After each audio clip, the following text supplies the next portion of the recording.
दोस्तों नमस्कार। पंचतंत्र की कहानी में आपका स्वागत है।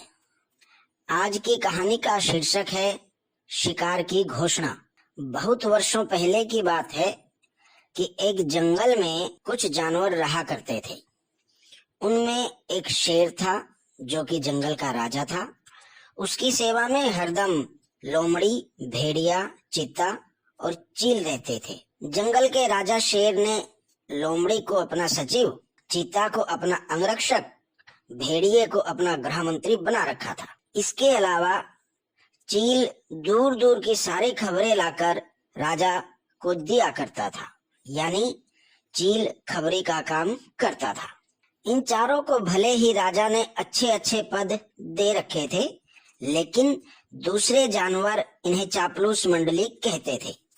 सबको पता था कि यह चारों कोई काम करे ना करें, लेकिन राजा की चापलूसी अच्छे से करते हैं।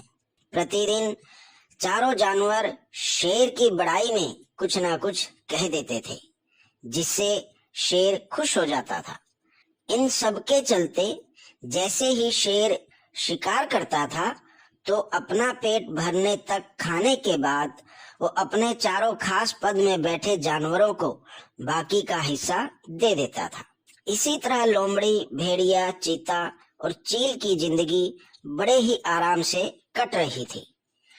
एक दिन खबरी चील ने अपने चापलूस दोस्तों को आकर बताया कि काफी देर से सड़क के पास एक ऊंट बैठा हुआ है। भेड़िए ने सुनते ही पूछा, क्या वो अपने काफिले से बिछड़ गया है? चीते ने इस सवाल को सुनते ही कहा कि वह चाहे जो भी हो, हम जंगल के राजा शेर से उसका शिकार करवा देंगे। उसके बाद कई दिनों तक आराम से उसे खाएंगे। इस बात को सहमति देते हुए लोमड़ी ने कहा, ठीक है, मैं राजा के पास जाकर बात करती हूँ। इतना कहकर लोमड़ी जंगल के राजा शेर के पास पहुंची और बड़े ही प्यार से बोली, महाराज, आपका दूत खबर लेकर आया है कि ऊंट हमारे इलाके में आकर सड़क के पास बैठा हुआ है। मुझे किसी ने बताया था कि मनुष्य जिन जानवरों को पालते हैं उनका स्वाद काफी अच्छा होता है, एकदम राजाओं के खाने लायक। अगर आप कहें तो मैं जंगल में यह घोषणा करवा दूं कि वह ऊंट आपका शिकार है। लोमड़ी की अच्छी बातों में आकर शेर ने कहा, ठीक है। इतना कहते ही वह उस जगह पहुंच गया जहां ऊंट बैठा हुआ था। शेर ने देखा कि वह ऊंट काफी कमजोर है और उसकी आंखें काफी पीली पड़ चुकी हैं। ऐसी हालत शेर से देखी ना गई। उसने ऊंट से पूछा, भाई, तुम्हारी ऐसी हालत कैसे हो गई? कराहते हुए ऊंट ने जवाब दिया, जंगल के राजा, क्या आपको नहीं पता कि सारे इंसान कितने दयाहीन होते हैं?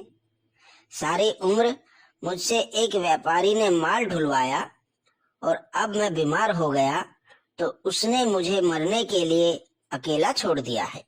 उसने सोचा कि मैं उसके किसी काम का नहीं रहा, इसी वजह से अब वो मुझे अपने साथ नहीं रख रहा और ना ही मेरा इलाज करवा रहा है।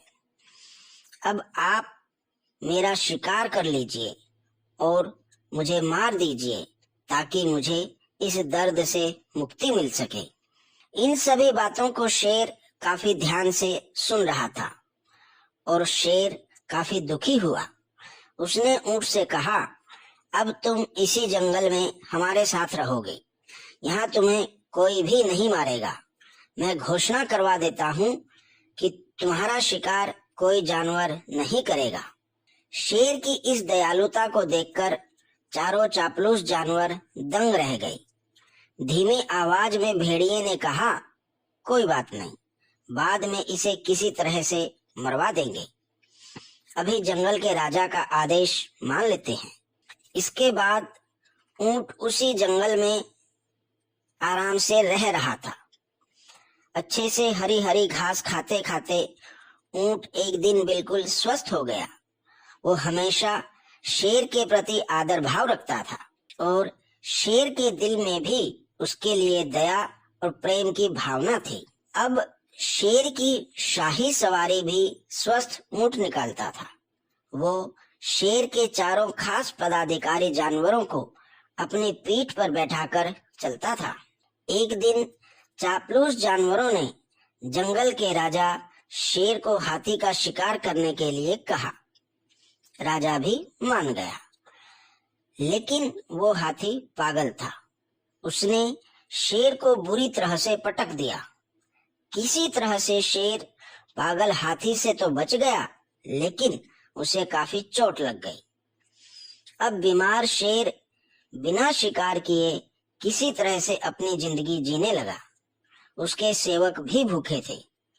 उसके मन में हुआ कि आखिर ऐसा क्या करें कि कुछ खाने को मिल जाए। फिर उनका ध्यान हट्टे कट्टे हो चुके ऊंट पर गया। सबने मिलकर एक तरकीब सोची और राजा के पास चले गए।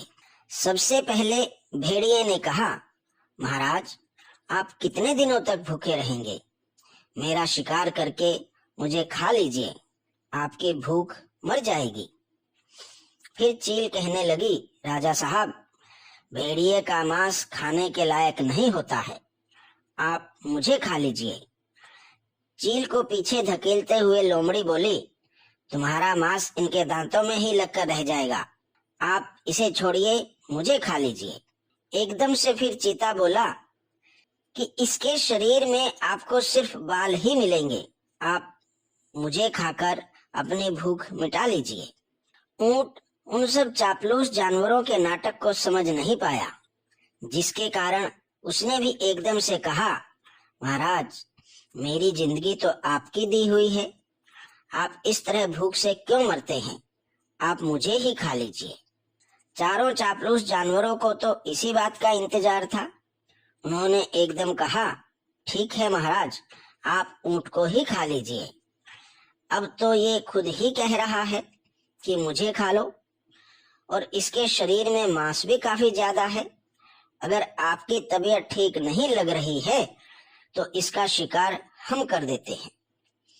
इतना कहते ही चीते और भेड़िए ने मिलकर एक साथ ऊंट पर हमला कर दिया। कुछ ही देर में ऊंट की मौत हो गई और सब लोगों ने मिलकर ऊंट के मांस को कई दिनों तक खाया। कहानी की शिक्षा। अपने आसपास रहने वाले चापलूस लोगों से हमेशा बचना चाहिए, क्योंकि चापलूस हमेशा अपने स्वार्थ व फायदे की ही सोचते हैं। उनको कभी भी स्वामी के मान सम्मान या लाभ हानि से कोई मतलब नहीं होता। धन्यवाद।